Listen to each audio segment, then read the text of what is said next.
Hello, friends, and welcome to Adventures in Pixieland. My name's Amy. I'm an ordained minister, and we are in Bible study. We are in the NIV, and we are in the book of 2 Kings, and we are in chapter 11. Oh, goodness. It's one of those long names. Athaliah and Joash. When Athaliah, the mother of Ahaziah, I think that's how you say that, Ahaziah, saw that her son was dead, she proceeded to destroy the whole royal family. But Josheba, Jehosheba,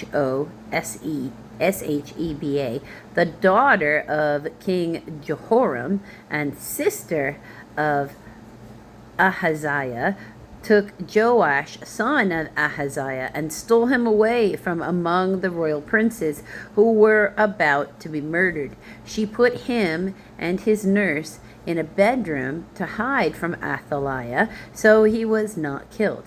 He remained hidden with his nurse at the temple of the Lord for 6 years while Athaliah ruled the land. So, hidden in plain sight.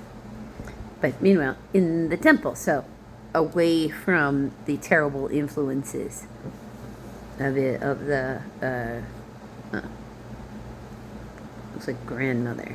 Yeah, the grandmother wants to kill her grandsons. It's so weird. In the seventh year, Jehoiada sent for the commanders of units of 100, the Karatites, and the guards had them brought to him at the temple of the Lord. He made a covenant with them and put them under oath at the temple of the Lord. Then he showed them the king's son. He commanded them, saying, "This is what you are to do. You who are the three companies that are going on duty on the Sabbath. A third of you guarding the royal palace, a third at Sur Gate, and a third at the gate behind the guard, who take turns guarding the temple. And you who are in the other 2 companies that normally go off Sabbath duty are all to guard the temple for the king.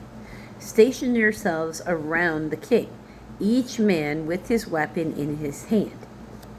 Anyone who approaches your ranks," get a footnote of B, approaches the precincts, must be put to death. Stay close to the king wherever he goes. So setting up a nice guard, and those are like temple gate openings, like entrances into the temple courtyard and stuff, that he's stationing them around to make sure there's a good perimeter of protection. And then he's got an inner ring going on. The commanders of the units of 100 did just as Jehoiada the priest ordered. Each one took his men, those who were going on duty on the Sabbath and those who were going off duty, and came to Jehoiada the priest. Then he gave the commanders the spears and shields that had belonged to King David that were in the temple of the Lord. The guard, each with his weapon in his hand, stations themselves around the king near the altar and the temple.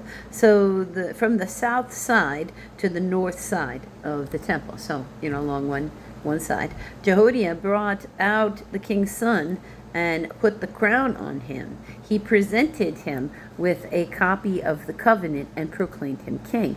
They anointed him, and the people clapped their hands and shouted, "Long live the king." Okay, so pronouncing him the king. When Athaliah heard the noise made by the guards and the people, she went to the people at the temple of the Lord. She looked, and there was the king standing by the pillar, as the custom was. The officers and trumpeters were beside the king, and all the people of the land were rejoicing and blowing trumpets. Then Athaliah tore her robes and called out, "Treason! Treason! Treason? Lady, you're the one who's treasonous." Jehoiada the priest ordered the commanders of the units of 100 who were in charge of the troops, "Bring her out between the ranks." I got a footnote to C. or out from the precinct, okay, and put to the sword anyone who follows her. For the priest had said, she must not be put to death in the temple of the Lord. So they seized her as she reached the place where the horses enter the palace grounds, and there she was put to death. Jehoiada then made a covenant between the Lord and the king and the people that they would be the Lord's people. He also made a covenant between the king and the people. All the people of the land went to the temple of Baal and tore it down. They smashed the altars and idols to pieces and killed Mattan, Mattan, Mattan, the priest of Baal, in front of the altars. Then Jehoiada the priest posted guards at the temple of the Lord. He took with him the commanders of hundreds, the Carites, Carites, the guards, and all the people of the land, and together they brought the king down from the temple of the Lord and went into the palace, entering by the way of the gate of the guards.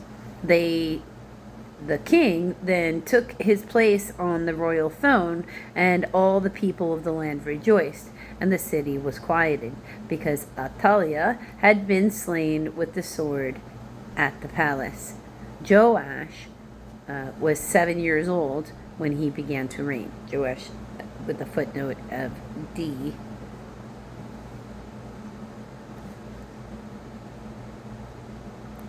Jehoash,